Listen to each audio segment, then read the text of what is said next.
এটা একটা রুম বানাইছি, এখানে দুইটা লাইট দিছি। এবার এটা আপনি বেডরুম হিসাবে ইউজ করতে পারেন, কিচেন যেটাই আপনার মন চাই, এখানে সুইচ দেওয়া আছে।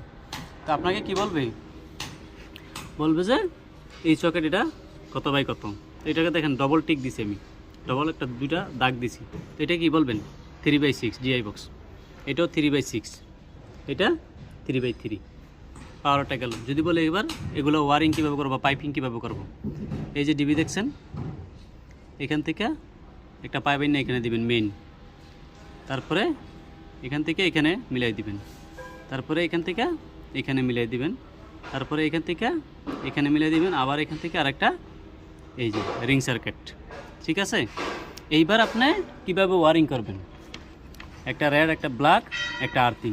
ডিবি থেকে প্রথমে এই পাইপ দিয়ে 3টা ডালবেন, এখানে কাটবেন, আবার 3টে এখানে ডালবেন, আবার 3টে এখানে ডালবেন, এখানে ডালবেন, তারপরে ডবল মেইন হবে, এটা রিং সার্কিট।